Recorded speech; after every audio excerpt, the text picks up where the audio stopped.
A very good morning to all of you. Wishing you and your families a happy and healthy 2026.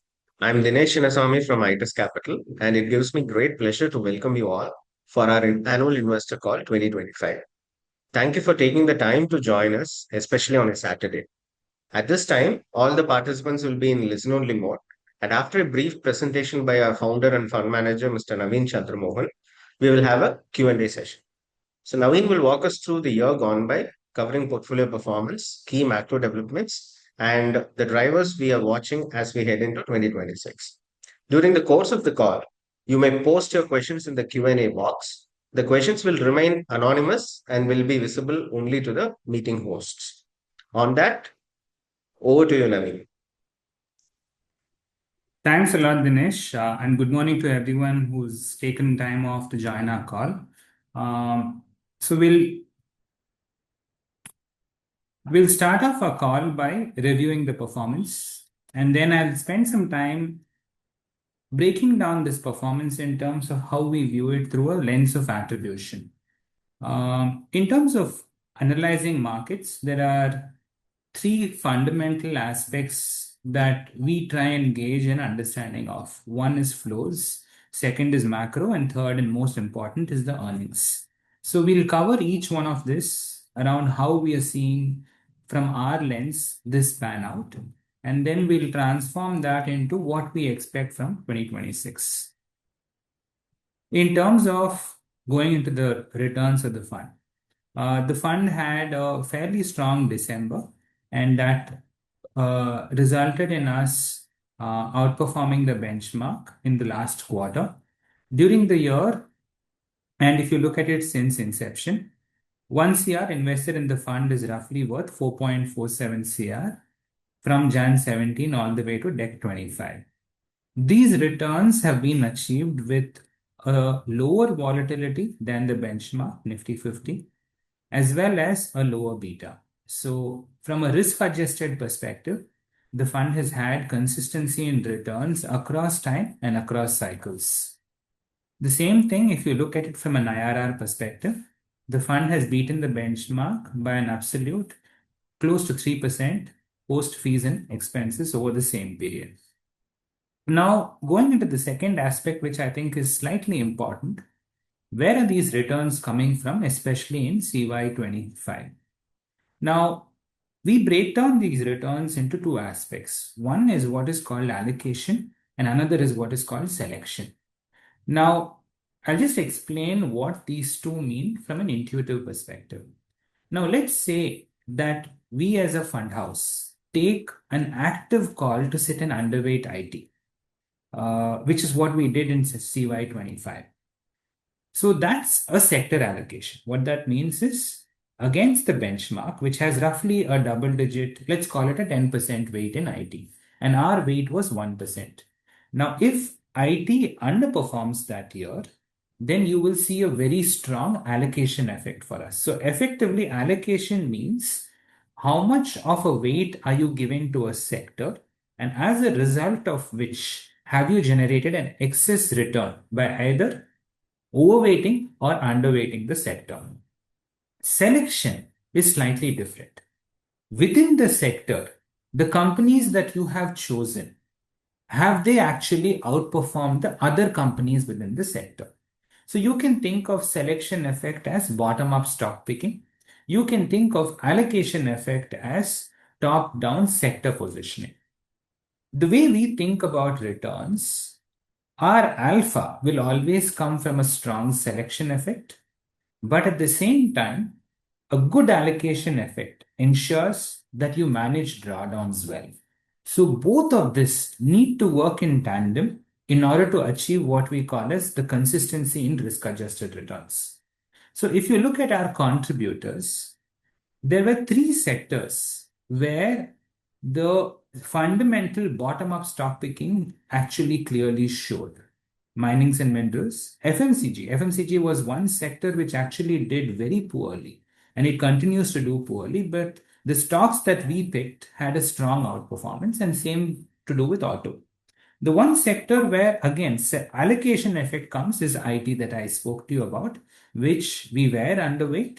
And now we've been adding exposures going towards end of 25, early 26. So we no longer are significantly underweight like you would have seen 3 to 4 quarters back. Similarly, we had a few detractors as well. Capital goods was one significant detractor. This was one of our biggest contributors in 2024, and we were trimming our weights in cap goods from a bottom-up stock perspective in the first quarter of 25. Now we are underweight the sector, but because of the first quarter drawdown, we did see us underperforming there. Oil and gas is one sector where is driven by Reliance, and us not having a weight in Reliance, and if Reliance does well, you will see the allocation effect have a negative effect. But we have been adding weights, and I think this is one sector in 2026 that could and should do well. Healthcare is a sector that we had a poor returns in the 1Q of 25, and we had taken certain measures within the portfolio, and that's what caused consistency from the 2Q onwards. And we expect the sector to be volatile, but certain interesting bottom-up opportunities to emanate this particular year. So when we break down returns and do a review of our portfolio, it's important for us to understand what caused the drivers of underperformance, how well did we position ourselves from a bottom-up stock picking perspective, as well as from a macro top-down selection perspective. And I again reiterate, both of this are equally important, especially if you are looking at running the fund that we are, which is generating consistency of returns rather than just looking at an absolute return target. Going to the next section where I want to spend some time covering flows and explaining to you how flow of capital is happening, one, within India, and two, within the world as well. Now, if you look at domestic mutual funds, and increasingly you will see people now focus on this primarily because the magnitude of capital has become extremely significant, which I will reiterate in the next slide. The broad big picture takeaway from this is, as far as net inflows are concerned, as many of you are already aware, they are extremely strong. And most of these net inflows are actually going into mid and small cap funds, to the extent that today mid and small cap funds form 22% of the overall exposure. Of course, I'm ignoring the large and mid cap fund, I'm ignoring the multi cap, I'm ignoring the flexi cap, because there are mid and small cap exposures within that as well. But pure mid and small cap is roughly 22% of the overall equity AUM. Back in 2019, pre-COVID, this number used to be low double digits. So as you are aware, sectors that tend to do well tend to attract flows, and that's what is actually currently happening. Another interesting takeaway for you by this data is the multi-asset is roughly 15% of the overall hybrid category. Multi-asset includes a certain element of commodities, and there is more flow of money that's going into commodity-based ETFs, which are gold and silver, which has become fairly significant in the last 2 to 2.5 years. Now, if you look at it from an asset class and an Indian sector perspective, it's no guess or nothing that you require in terms of smarts to realize that silver and gold have been the best performing asset classes in 2025. EM has had a fairly strong year, as you can see, in terms of dollar-based returns for the EM index, driven by Turkey, Russia, China, etc. And India has had a fairly lackluster year with respect to the rest of the other years. Now, with respect to sectors, we've had fairly strong dispersion, which is what I've been talking about. You had fairly strong sectors like PSU banks, metals, and auto fairly strongly outperform the index, but you also have had roughly 3 to 4 sectors which have significantly underperformed the index, one of them being IT, real estate, power, and consumer durables. So what this slide shows you is in CY25, which is very different from 23 and 24, the dispersion within sectors is very evident. And it's important that I re-emphasize this because that is something that I expect to continue into CY26. Now, why is this important? Because today an incremental Indian investor is looking globally, primarily because he's looking at dollar returns and he's looking at returns that is available and accessible through either mutual funds or gift city route. You had very strong returns in countries like Korea, Brazil, and certain countries in Europe, and you had further other countries which have underperformed. US, while dollar returns have been strong, it's for the first time in 7 years, or in fact close to 10 years, that the Mag 7 that we know it today from a tech perspective has underperformed the S&P. It may not show immediately in terms of numbers, but I think this trend is here to stay for the next few years. So again, people are allocating significant amount of capital to the US, which could do well. But again, there is a lot of sector rotation that is actually happening. And what this chart shows you is there are multiple countries where returns are deviating significantly from earnings growth. So, for example, if I was to highlight to you, the entire focus for most of the investors is what's happening to China. And everyone is talking about China doing well. I think what is important to put into perspective is just look at the last 3 years returns of China, which has been fairly volatile, -14, +12, +23. And this has come through with fairly poor earnings growth.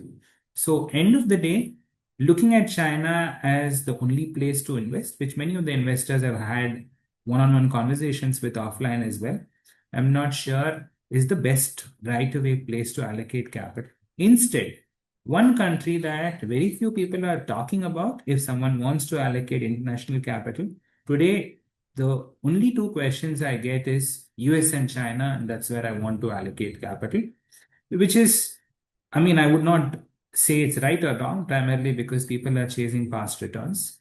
But what is interesting is if you look at Japan, for example, right? 19, 7, and 27, last 3 year returns, just compare it with their earnings growth, which is 57, 37, and 19. So one index or one country where earnings growth is far leading your price returns is Japan, which very few people are talking about. And that's where I think incremental FII capital would flow through from an institutional perspective over the next few years. In terms of what all of this means, I've always said markets are mean reverting, primarily because earnings are mean reverting. 1 year back, everyone said India is the only place to invest. Today, people are shying away from India as far as an FI allocation is concerned. Why? This chart shows you the dollar returns. As you can see, 1 year returns in India has lagged, as a result of which that has affected 3 and 5 year returns as well. But from a consistency perspective, India is one country which has been closest to the US in terms of dollar returns. The same number, if I had plotted this chart in 2024, the 5 year and 10 year would have been closer to 12.5 to 12.6, which would have mirrored S&P USD returns. Because of the 1 year returns lagging, it's affected the entire pullback. So we are below mean in terms of an India return perspective versus historicals. So one aspect of flows is to understand that when institutional capital comes, they do look for valuations, and certainly India is not expensive. But then that has to be contextualized with the third leg that I spoke to you about, which is earnings, which we will do later in the con call. So one thing to highlight, what has happened to earnings in India, right? So the chart on the left shows you what was the December 24 estimate and what is the December 25 estimate for FY26 earnings growth. So put it into perspective, most analysts, which was basically all the analysts in the street, consensus taken together, expected a 17% growth rate in the top 500 companies. And at the end of the year, that expectation dropped to 8%. What that means is, as the quarters went by, you saw more and more downgrades, which effectively goes back to what I showed you in CY25 sector dispersion. And this happened across large, mid, and small, with small caps having the highest dispersion, which is what has been highlighted in the chart on the left. So 26 is now, you should say, is fairly priced in the markets. So now you go into 27. What is interesting is every analyst today on the street has forecasted and taken that growth to 27. So what is at risk going forward is the market is saying that the earnings growth is going to come back. This is not me saying, this is not any fund manager saying, because one individual out here does not matter. This is the sum total of all individuals put together, which is what we call as what is the market expecting. And all of this is what you would assume is priced into the market in the form of the price that we see today. So big picture takeaway from this chart, significant downgrades as you went through in the year. All of that year's earnings has been back loaded into FY27, which is what we expect. And this is corroborated by what is actually happening to flows. So as you can see, September 24 was the crossover period, where today Indian market is held more by DIIs than FIIs. This is neither good nor bad, right? This is just to show it's a fact. We cannot ignore FIIs because India still needs dollar capital, but incrementally, what is flowing into the market is DII money, and FIIs have been pulling out of capital as we speak. Today, that number is 18.9 towards DIIs and 17% during for FIIs. To put into perspective, 10 years back, this differential was 12% for DIIs and close to 21% for FIIs. So there has been a structural reversal of this over the last 10 years. Now, with this as the background, let's go and study big picture. How is India's macro looking as of November, December 25? So when I say macro, obviously people give their own views, and macro is anyone can give a certain view on what they expect in terms of macro. So in order to remove biases, we try and explain macro from a certain numbers perspective. What numbers? So when I look at a company, it's very clear a company is growing through its earnings, through its EPS. But macro too is remove the company out and take the country. That's what we think as the closest proxy for macro. Again, too many numbers. I'll just give you the big picture takeaways. Just as you have a P&L for a company, you also have a P&L for a country. The country makes money, which is its revenues, through its taxes. Again, I'm not going to direct taxes, indirect taxes. I'm not going to complicate all of that. All you need to realize is in FY26, which is the year that we are in today, your revenue growth through all the collections is growing at 2% as we speak, right? And the trend in that collections is shown in the last 2 years. Now, obviously, if your growth is affected at the top line, something has to give way in the form of your expenses. So here again, we have recategorized what forms expenses. One of the most important things we track is CAPEX. So what hasn't given way so far this year is CAPEX, because as you can see, this CAPEX is very strong. And you can go granularly and understand which segments of the CAPEX have grown and which segments have not grown. I've not highlighted that because that will complicate things further. But big picture, your total expenditure has grown higher than revenues, which means your fiscal deficit should expand unless and until over the next 3 to 4 months, you can make it up through additional revenues. These additional revenues can come in the form of divestment, additional consumption, as a result of which your GST revenue can go up, or you spend less, which is not a good place to be in. So net, CAPEX has not got hit, revenues is growing slower than your expenses, and as a result of which your fisc generally tends to be slightly higher. So that's the big picture in terms of where we are in terms of macro. The good thing in all of this is our inflation is benign. And one of the strong things that's supporting that is low oil prices.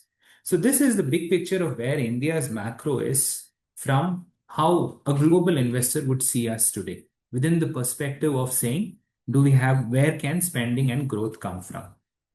Now you take all of this into what we think in terms of our expectations from 2026. So, what have we done here? What we have done here is to give you a granular breakdown of our portfolio.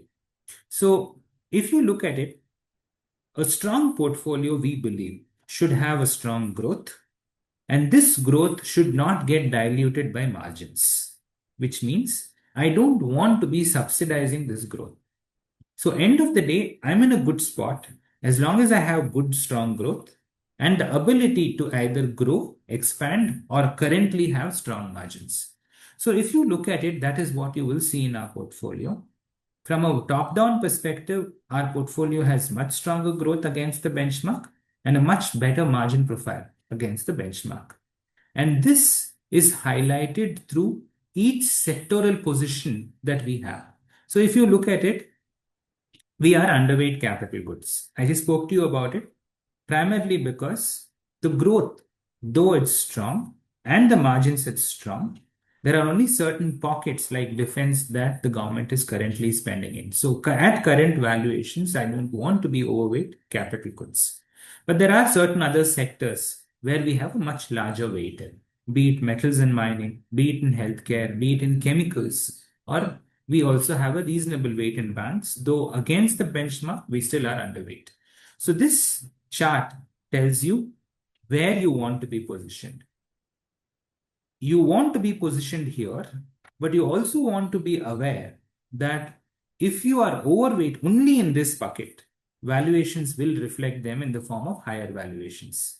If you are completely avoiding this bucket, then you cannot be buying value. So you want to have a right combination of these two buckets to ensure your growth does not get compromised and at the same time you're wary of valuations. And that's what you will find in our portfolio in terms of how we have positioned ourselves.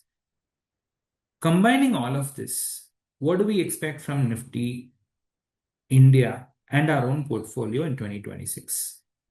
I still think this is going to be a volatile year, but Nifty should end up giving you a low double-digit kind of a returns, which is what it has over the last. It has given you slightly higher in the past, but a low double-digit is where I think we should end up. Many people have asked us offline what is going to happen to FII flows. Again, it's a controversial statement. I don't see any strong reason for FIIs to structurally allocate into India yet. Right? There is no theme that India offers right now in terms of a flavor that an FII needs to come and allocate tomorrow. However, what can cause this to change? Today, the noise of an AI bubble is picking up. The beauty about bubbles is it lasts longer than what predictions can last. So we don't know when it is going to break. But in the next 2 years, it has to burst where certain amount of rationalization has to come. There are two countries that I've highlighted are anti-AI investments. One is India and another is Australia. That's when structural flows should come in. When it should happen, it could be later half of this year or early next. When I say this year, I mean 2026. Later next year is 2027. I again expect market breadth to be narrow this year, similar to 25. I do expect geopolitics to be constructive this year. If Trump continues, I think Iran's position should get resolved. I also expect Russia-Ukraine deal to get signed off sometime this year. So I think geopolitics will be in a better place than what we were used to in the last 3 years. So that's broadly our expectations for 2026 and how we think about the year and how we've positioned ourselves. Some of the new initiatives at ITIS that we have that I just wanted to briefly update you on. We successfully launched our AIF in December 2025. It's up and running predominantly from our own capital and couple of investors. And we are 65% invested and we should continue to get ourselves deployed over the next quarter or so. Technology is something that we've always embraced since the inception of the firm, and we continue to invest significant amount of our resources behind it, be it in terms of research, operations, client servicing, or customer onboarding. And that's something that is a core part of who we are as a firm. With that, I would like to conclude the call and I'll be opening the floor for questions. Please feel free to ask any questions that you want, either on the portfolio, the construct, or any thoughts about the market or our single stocks as well. Thank you so much. Appreciate your patience. Thank you, Naveen, for this wonderful update. Naveen, I have a question here. Now, at the time when you increased your exposure to metals and minings about 4 to 5 quarters back, what data points or what signals did validate your thesis? Okay. So, in investing, you wait for data, you have to pay up in the form of price. So, this is something that I've always believed in. So, I'll just share some data first to you around where we are today, because this is a question I get asked a lot. Are you able to see the Excel sheet that I'm sharing? Yes, Naveen, yes. Okay. So I'll just, obviously this has quite a lot of data, but let me just give you the important data points alone. Gold and silver ETFs 3 years back was around 20,000 crores in AUM. If I add the multi-asset, which also has gold and silver and commodities, it was around 40,000 crores. 3 years back. And in 3 years, this 40,000 crores is more looking like close to 2,40,000 crores. So 6 times increase in AUM in terms of gold, silver, and multi-asset. So again, going back to what I always say, people love returns and people chase returns. 1.5 years back, when we were buying metals and mining, the big picture that we saw was world and India had not put any supply in metals and mining over the last 13 years. So metals and mining is a difficult sector because it is a commodity. So which means you're only going to get driven by price. If volumes come, it's actually a bad thing, right? In a company, if a company grows its volumes, it's a good thing. In metals and mining, because it's a commodity, if volumes come, it's a bad thing. And hence, it's a bloody difficult sector to invest in. Pardon my language. But for the last 12 years, the world had underinvested, primarily because China had pulled back in capacity expansion. Somewhere around 22, when the Russia-Ukraine war broke out, it changed the geopolitics of the world. Effectively, that was the same time where things like AI and EV took precedence for the world. All of that required new supply, and the supply was not there. What also took further effect was the dollar was beginning to come under question, beginning to. So there was supply demand dynamics in your favor. There was the question of, will the world central banks buy treasuries as their go-to thing around what US did with Russia? And all of that gave fuel to the fire. And today you are at a point where it has become consensus that everyone wants to own gold and silver, and all for the right reasons. But again, this is a commodity. It becomes volatile because, as you can see, there is speculation going on. And there is leverage from retail globally, not just in India. So what did we see? We saw 12, 13 years of history translating into a certain trend, which made the risk reward right. What do we see today? A consensus trade building up where everyone now agrees with the same thing and they are projecting for 30 and 32, which is dangerous. So that's what we saw and what we are seeing today. Understood, Naveen. Naveen, how do you think about portfolio construction today over the next 1 year, 2 year period? See, I'll use the AIF as a reference as a starting point because we're just building that portfolio, right? So as I said, we are 65 as of December end, we were 65% deployed. As we speak, in 17th January, we are close to 71% deployed. As you can see, I would get ourselves deployed in the next call it 2 to 3 months. Incremental money, am I deploying in metals and mining? No. I am careful in that space. I'm now focused on risk management in that space. There are certain other sectors like power, which could be interesting, oil and gas that could be interesting. So there is certain amount of capital that I will deploy in that space. The other sectors will be very similar to what I showed you in where we are positioned today. So again, I expect sector dispersion. Bottom-up stock picking becomes extremely important where selection effect does come in a significant way. And I think one has to be tactical today. You cannot take 3-5 year views because flow and macro becomes extremely, extremely important. So that's broadly how we think about positioning today. I mean, what is your view on the IT sector today? How do you see the IT space? Okay. So again, before I give my view, let's talk about positioning. Beginning 25, our weight in IT was sub 2%. End of 25 or beginning 26, our weight in IT is 7.5%. So end of the day, over the last month and a half, I have been increasing my weight in IT. Now, what's the pushback to this? AI means loss of jobs. And I think that's a very first level thinking around what AI is going to do. So as you are aware, Ajit, there is a lot of AI initiatives that we have going on within the firm. And we use AI right from research to how we think about customer onboarding and what other initiatives that we are building. You need a systems integrator on the other side, no matter what model you use. You might be using Claude or you might be using ChatGPT, I'm not concerned. But you have to build in a closed door environment, customize your model for your workflow. So I believe IT services are going to become even more important in this world. So if you think AI has legs, I think IT services has bigger legs. The closest proxy that I can think of that has happened in the last 15 years was the adoption of the cloud.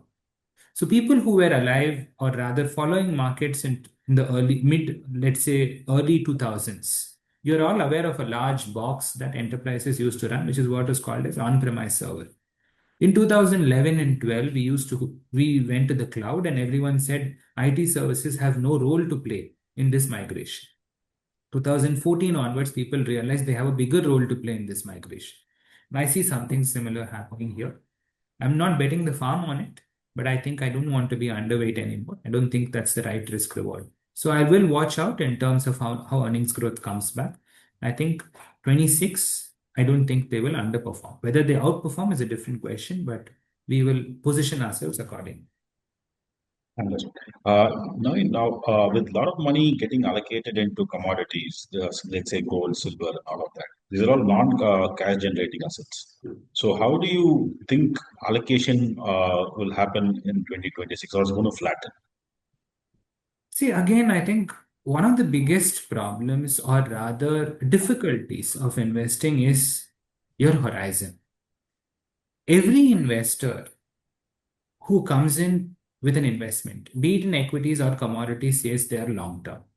But when they see a 20% drop, that entire thing shifts. So, end of the day, I think allocation is a function of price, unfortunately. How much ever you talk about it, it is always going to be that.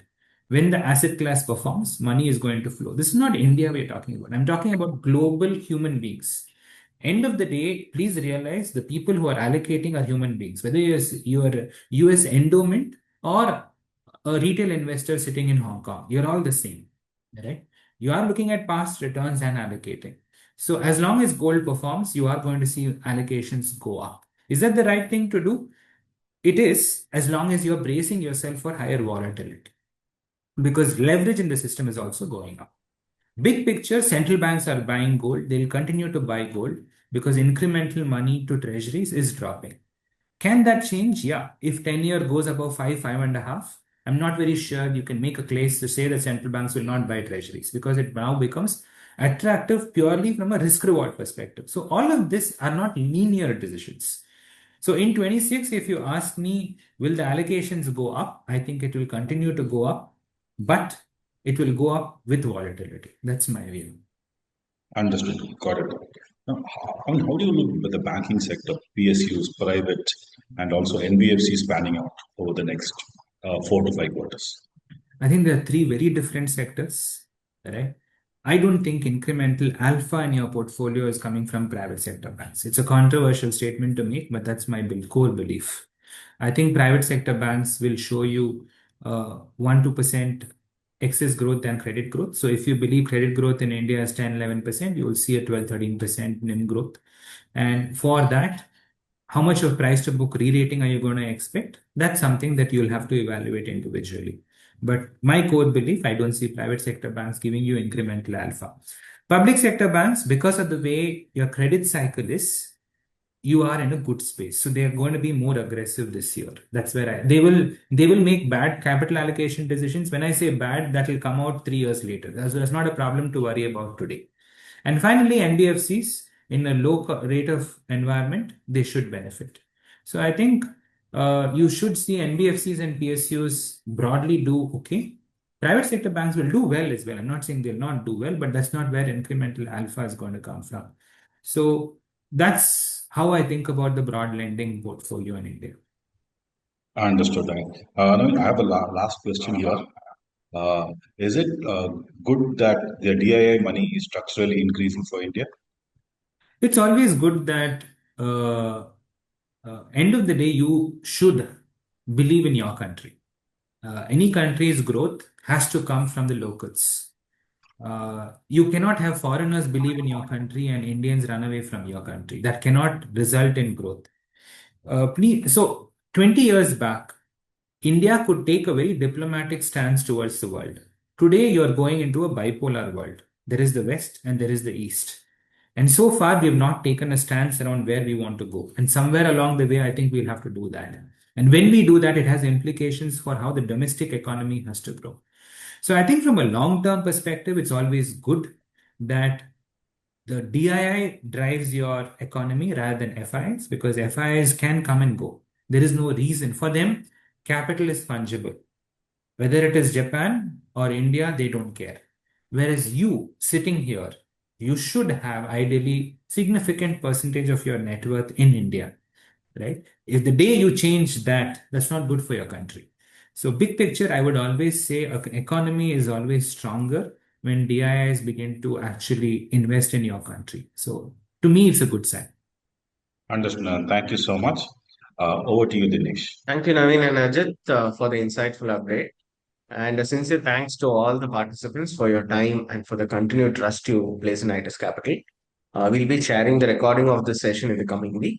Wishing you a healthy and a rewarding 2026. Thank you all.